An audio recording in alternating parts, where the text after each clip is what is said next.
Ele foi um homem de política universitária. Na defesa da liberdade de expressão, ele era muito ligado ao Brasil, né?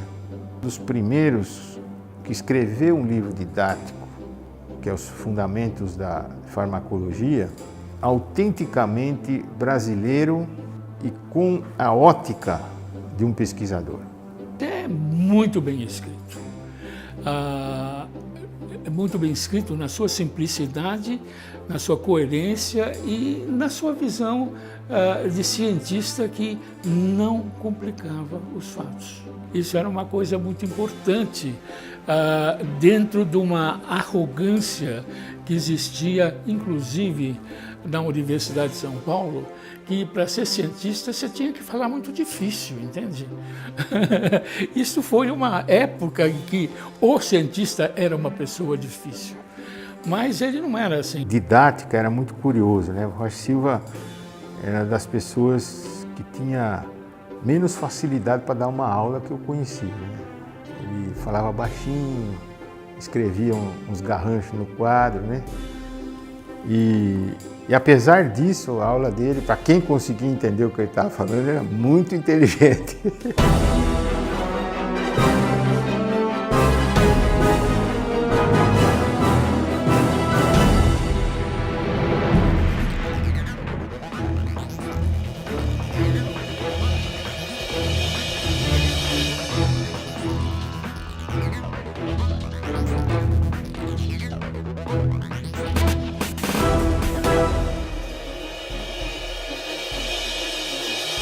Nascido no Rio de Janeiro em 1910, Rocha Silva graduou-se em Medicina em 1933.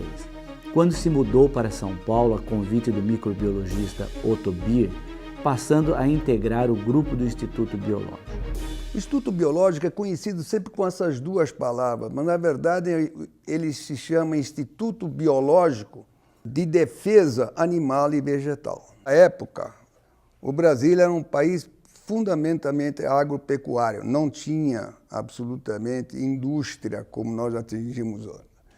Então, com os desmatamentos que ainda hoje, infelizmente, se fazem, o professor Rocha Silva, ele se integrou completamente a isso, trabalhava em função disso, recebendo diariamente uma série de situações de que indivíduos ou então animais, se intoxicavam pela alimentação de plantas venenosas, ou então que eles eram atingidos por animais peçonhentos. Herdamos uma habilidade biológica, uma habilidade de manuseio de animais que foi da formação do Rocha Silva e da formação um pouco da geração dele. Mesmo aqui na Faculdade de Medicina, nós tivemos outros professores na fisiologia, na patologia, que tinham essa visão de você trabalhar com os animais e ver fenômenos biológicos e depois associar a existência desses fenômenos biológicos a um problema bioquímico. Inicialmente com uma carreira dedicada ao estudo da histamina, foi no Instituto Biológico que, em 1948, em publicação conjunta com os doutores Wilson Teixeira Beraldo e Gastão Rosenfeld, descreveu o polipeptídeo vasoativo bradicininina, descoberta marcante pela qual se tornou mundialmente conhecido.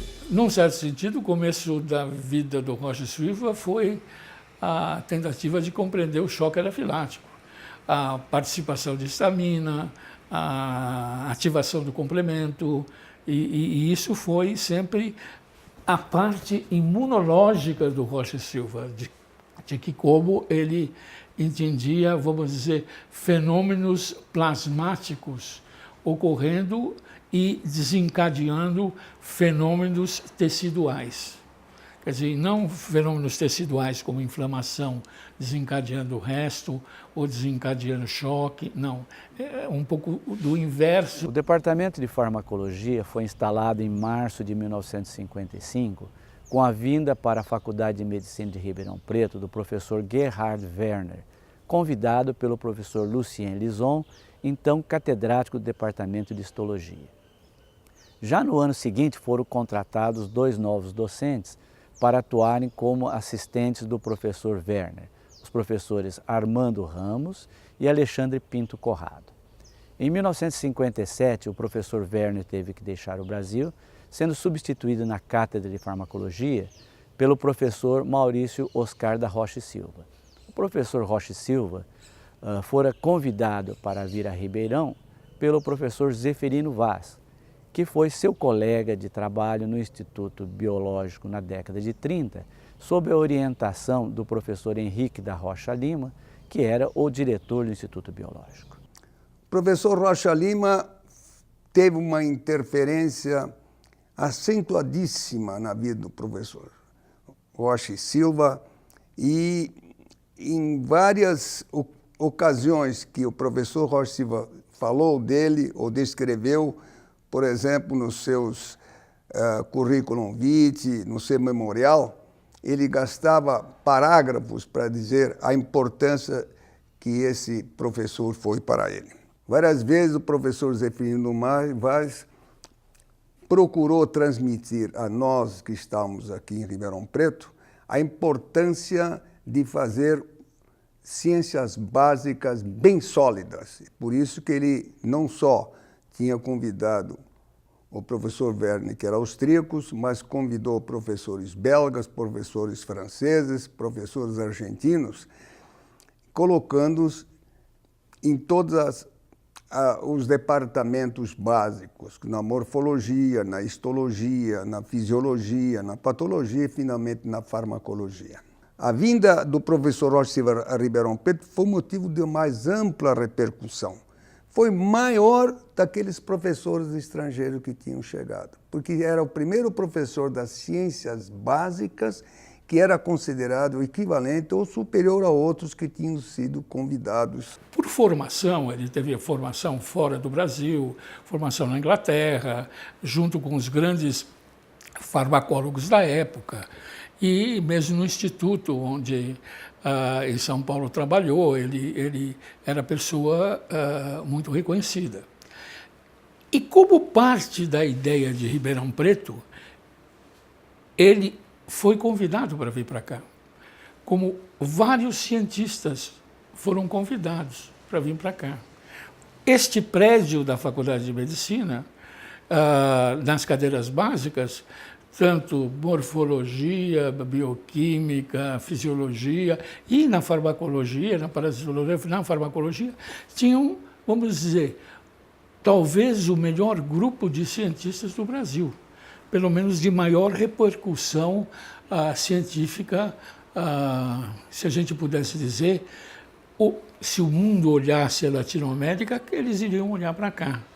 Ele já veio para Ribeirão como uma pessoa consagrada. Ele já tinha descoberto a bradicinina, já tinha uma reputação nacional e internacional, e tinha sido chefe de laboratório. Na época, os recursos materiais eram minguados em qualquer lugar do Brasil, até mesmo os melhores laboratórios, mas quando ele chegou aqui não tinha nada, zero. Então, o que fazer, né? Nos primeiros meses, né? Então, Rocha e Silva nunca tinha trabalhado no sistema nervoso central. Aí ele foi à biblioteca e verificou que uma pessoa publicou um trabalho sobre injeção de drogas nos ventrículos cerebrais, né, em camundongo, né, um cientista chamado Halley, com uma técnica que não exigia nada, nem estereotáxico, bastava ter uma seringa de insulina e uma agulhinha, né? Olhava o bregma, que é um marco do crânio, né? Enfiava ali, contava 2 milímetros, 1 milímetro de cada lado, enfiava no coitado ali e injetava, né, no ratinho. E ele era diabético, né? Então ele tinha muitas seringas de insulina usadas na casa dele e agulhinhas. Aí foi lá na marcenaria, mandou fazer umas caixinhas de madeira, tinha já uns camundongos do biotério, e ele trabalhava em histamina, né? E um composto 4880 era um violento liberador de histamina, né? Pegava nos mastócitos que contém histamina e a histamina era exsudada, né? Então injetou no ventrículo dos camundongos. E esses camundongos corriam desesperadamente. Era uma reação de fuga, né? Aí o que ele fez? Ele tinha uma opção de restinhos de antagonistas de histamina, enfim, drogas que interferiam com a histamina, fez uma análise farmacológica e publicou numa revista internacional, sem nada na mão. Então, isso aí era o exemplo, né? Quer dizer, era muito comum, assim, pessoas, por exemplo, se aperfeiçoar, um grande laboratório, chegar aqui no Brasil e não fazer nada, né? E dizer, não tenho nada na mão, não tenho equipamento, não tenho, entendeu? Então, ele mostrava isso, que você pode fazer boa ciência, né, com praticamente nada. Aqui logo deu início à formação e ampliação do corpo docente do Departamento de Farmacologia, que a par do professor Alexandre Corrado e do professor Adolfo Max Rothschild, que vieram de São Paulo a seu convite, há a formação de um grupo local a partir de alunos egressos do curso de Medicina. Os doutores Abir Antônio, João Garcia Leme, Frederico Guilherme Greff e Antônio Carlos de Martins Camargo, bem como pela vinda do professor Sérgio Henrique Ferreira, recém-egresso da Faculdade de Medicina da USP em São Paulo. Foi um período dedicado ao estudo da bradicinina, linha mestre de pesquisa do departamento, até o final dos anos 70.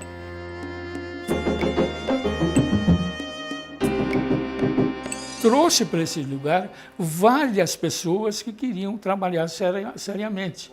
E aí é que ele fez aquilo que chamou o grupo do professor Maurício. E o que é importante nisso? Tendo um grupo, foi aos poucos se fazendo muitas coisas. Ele tinha a noção clara que ciência não se faz sozinho. Então, essa era que a ideia não era uma propriedade dele nem de nenhum cientista, mas era uma formulação de um conjunto de pessoas. Eu não sabia o que fazer logo formado em medicina em São Paulo e perguntei, e não queria ir para os Estados Unidos, mas eu queria trabalhar com um cientista de alto gabarito no Brasil.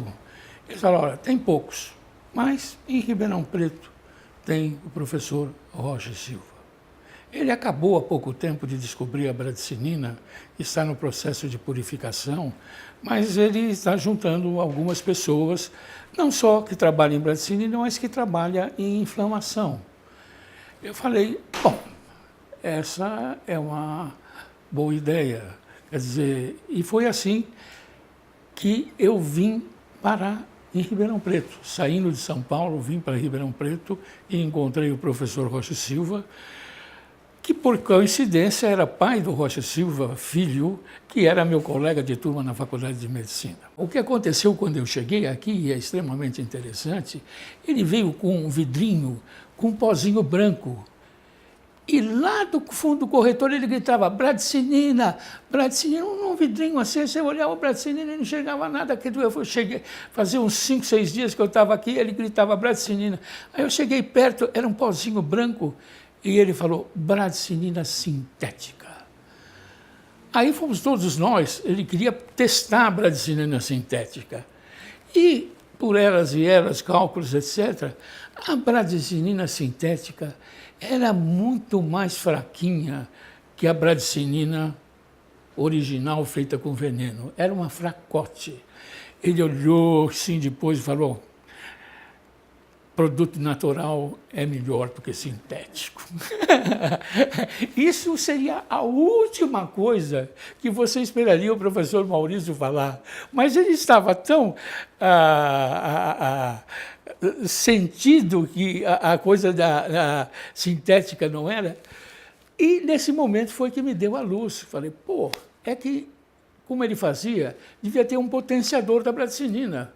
Que potência que fazia os efeitos da bradicinina gerada pelo veneno da jararaca, mais o plasma, seria mais forte.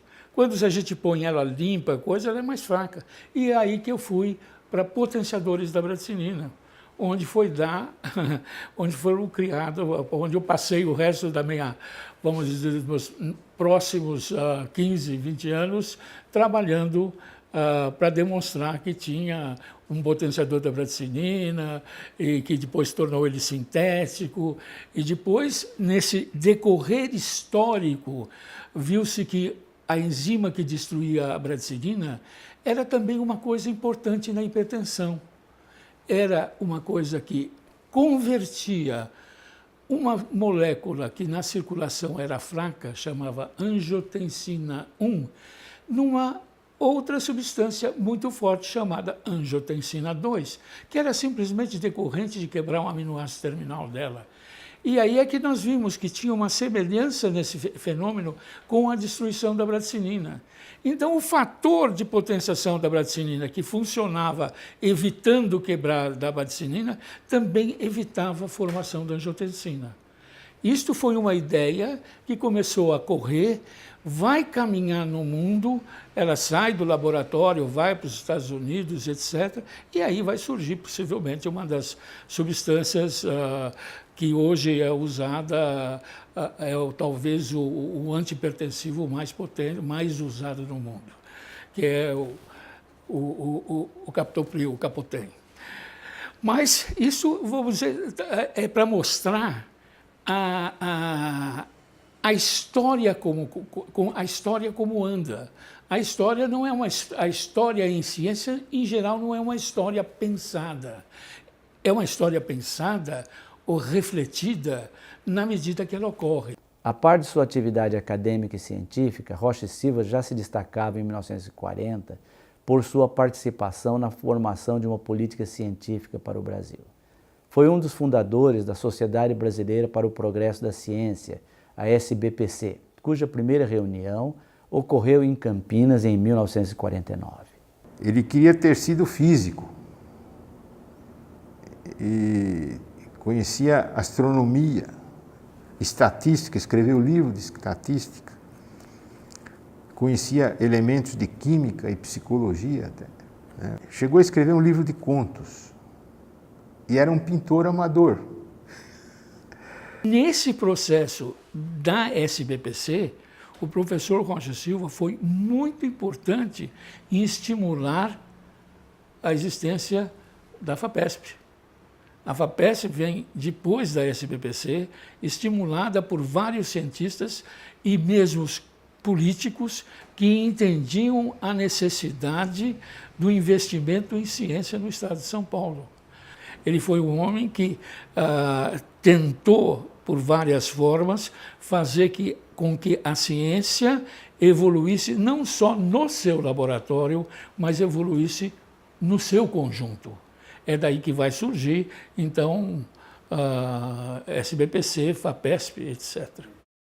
E o papel do professor Maurício em relação, aí já no aspecto científico, no aspecto de formação de pessoal, aspecto da sociedade, da política, vamos dizer, científica, ele teve um certo papel também em relação à política nacional. Um dos pontos fundamentais foi a formação de Brasília, formação da UNB e a ideia de Brasília poder se tornar um polo importante na educação da América Latina inteira.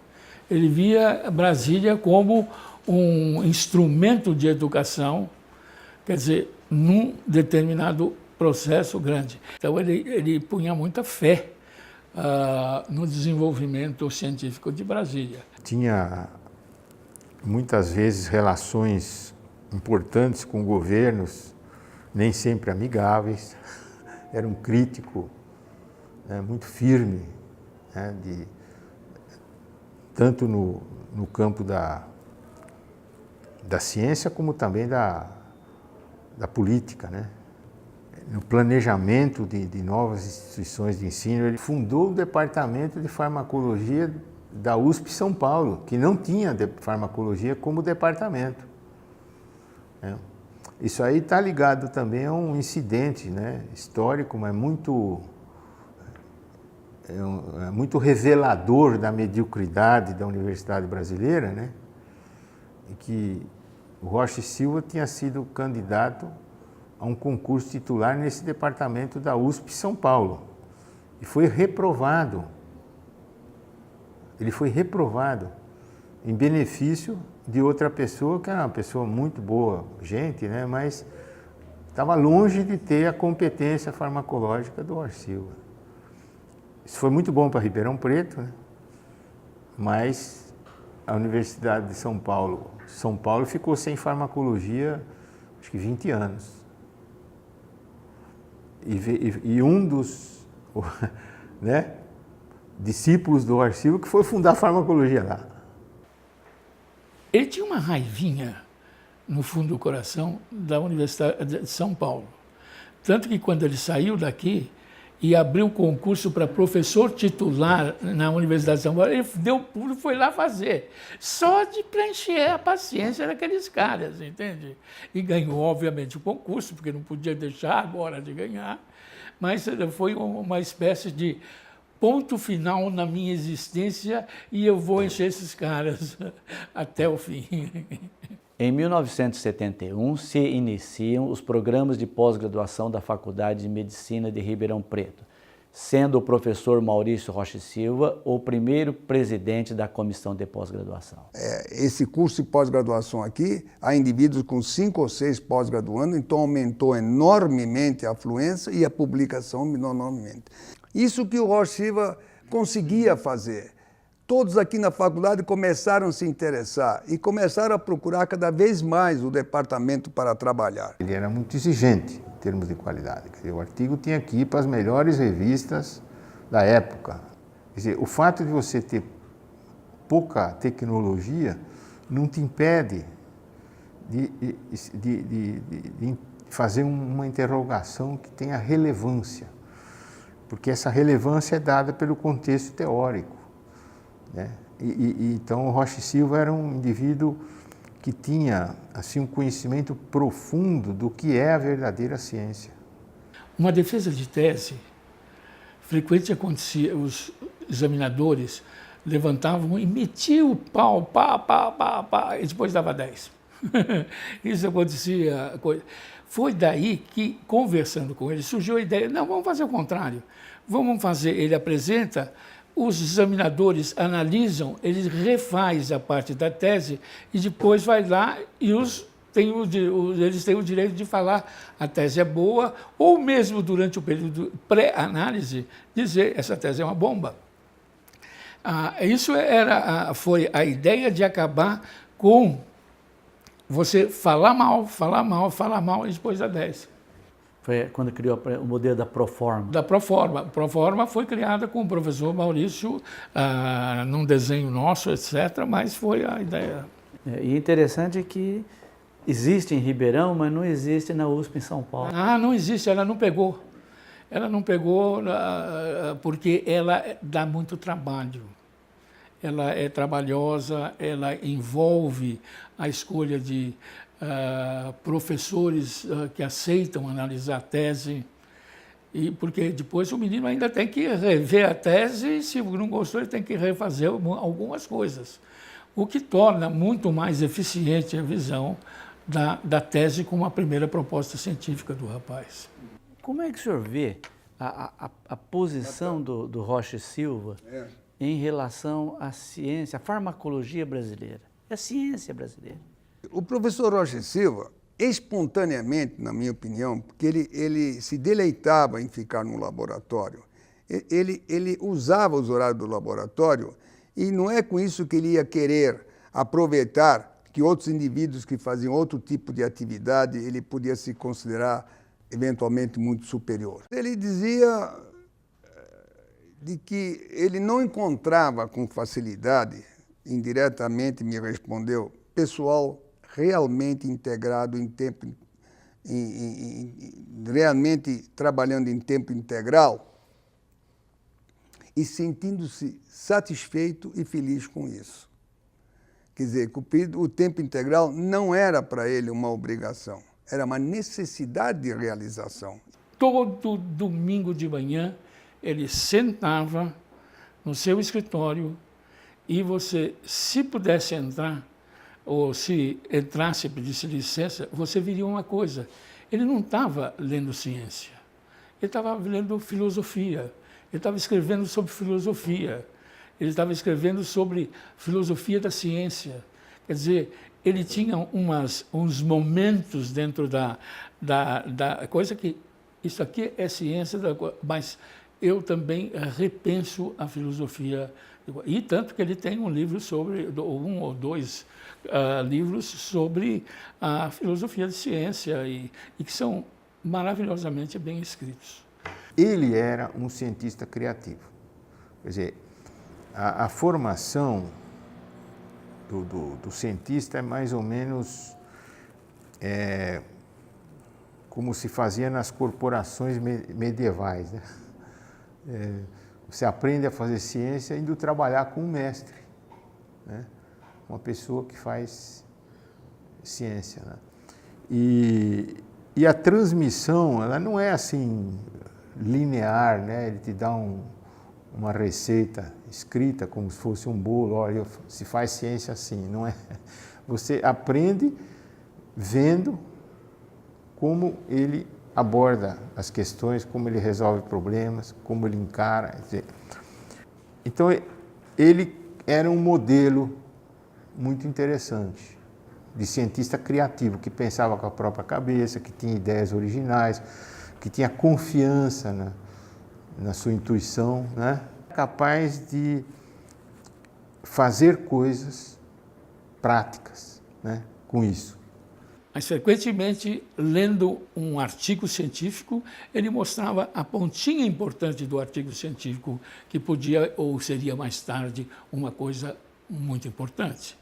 O professor Maurício Rocha Silva permaneceu no departamento de farmacologia após a sua aposentadoria compulsória em 1980, vindo a falecer em 1983, deixando um departamento plenamente consolidado e reconhecido internacionalmente. O legado que ele nos deixou foi muito importante, não só para aumentar os trabalhos de todos em termos de sininologistas, mas também de outras áreas, porque ele ensinou a forma de trabalhar.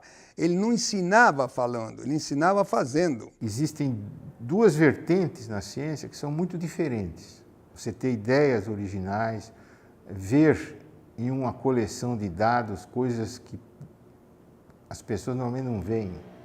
E tem o cientista, o pesquisador que verifica, que é rigoroso, metodológico, etc. Rocha Silva era um cientista criativo. Então ele era um modelo, certo? Para quem tinha essa qualidade, ele era um modelo. Toda sexta-feira, ou por aí, um dia por semana, ele nos chamava na casa dele. E, por incrível que pareça, o que vinha? Vinha um novo disco de ópera. Então, a gente sentava, se conversava sobre ópera, não era um jantar, às vezes se comia alguma coisa, mas não é, a coisa importante era a reunião em que, culturalmente, nós, no interior de São Paulo, na terra, em Ribeirão Preto, estávamos ouvindo óperas, concertos espetaculares, naquele disco de vinil, daquele tempo do pastelão, etc. Mas que, como ele viajava muito, ele podia trazer e tinha uma quantidade para a gente ouvir durante um certo tempo. Isso era a outra educação do Rocha Silva, era a educação cultural, que ele fazia questão de que as pessoas também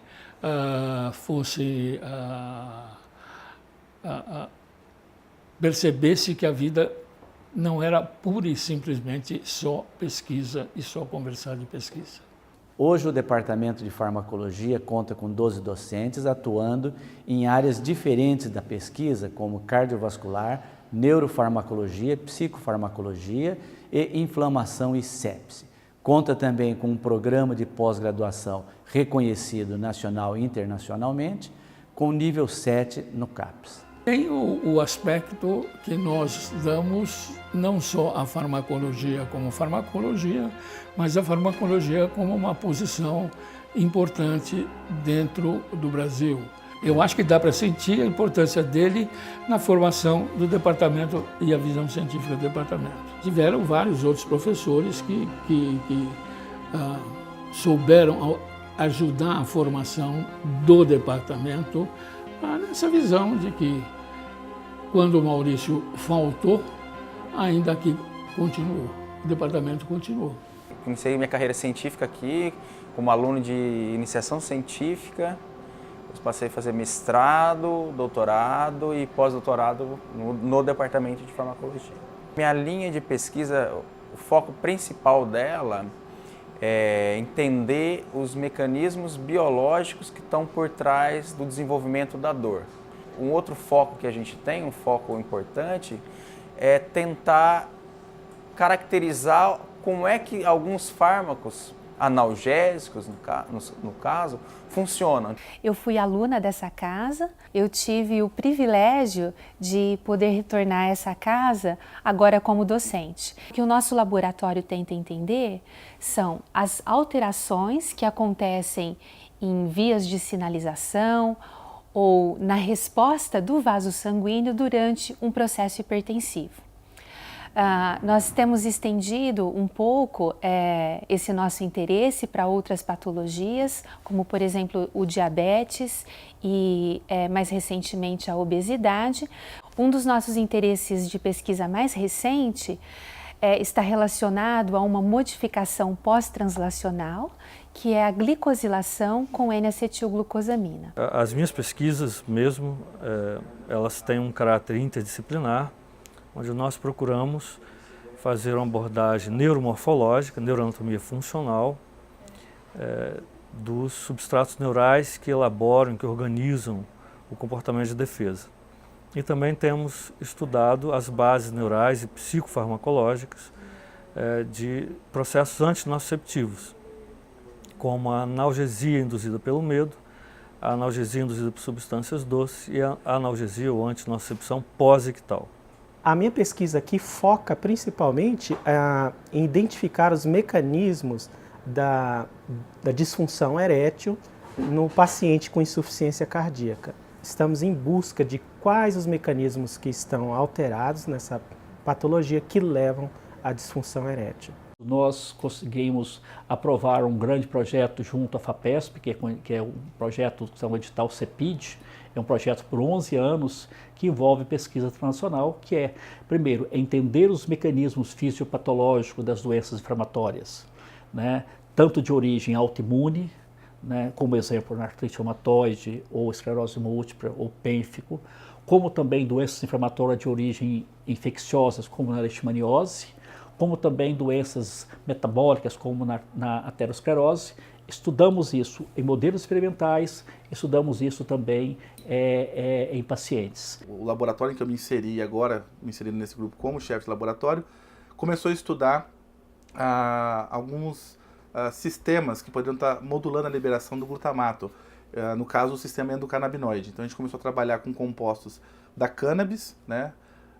E um desses compostos age nesse sistema que é o delta-9-THC. Eu comecei a estudar também de que maneira que tanto o óxido nítrico formado a partir do glutamato como os endocannabinoides estariam modulando essas respostas. Além disso, eu não abandonei o que me colocou na carreira científica, que é a modulação do barorreflexo. Ainda continuamos estudando um pouquinho de mecanismo de ação da bradicinina. Depois começamos a estudar um pouco da farmacologia do controle nervoso do tubo gastrointestinal, geniturinário, especialmente nervos que utilizan naquela época, era 89, 90, era uma molécula recém identificada como possível neurotransmissor, que era o óxido nítrico. Atualmente estamos, já faz uns 8 anos, com um projeto difícil, porque é um extrato de uma planta do Piauí, no qual encontramos que tem um efeito vasodilatador importante, mediado pela produção de óxido nítrico. Então estamos querendo identificar qual é a substância química presente nesse extrato. Trabalhei com certas citocinas, com citocina IL-33, com IL-35, sempre tentando entender esse mecanismo de interação de várias citocinas com óxido nítrico, de que maneira que essas moléculas interagiem e poderiam modular esses linfócitos. A ideia é tentar entender no laboratório quais são os mecanismos envolvidos nessa regulação da resposta imune que pode levar à geração de uma resposta autoimune ou então o desenvolvimento de uma resposta de imunossupressão. O que nós temos desenvolvido no laboratório são pesquisas em 3 níveis. Nós temos o primeiro nível, que é a prospecção, saber se o neurotransmissor apresenta efeito cardiovascular. Segundo, saber se esse neurotransmissor está envolvido na modulação de aspectos básicos do controle cardiovascular, como o barorreflexo. O terceiro nível, um pouco mais acima, analisar como as áreas do sistema nervoso central e como esses neurotransmissores presentes nessas áreas estão interferindo com a integração entre uma resposta comportamental e a resposta cardiovascular.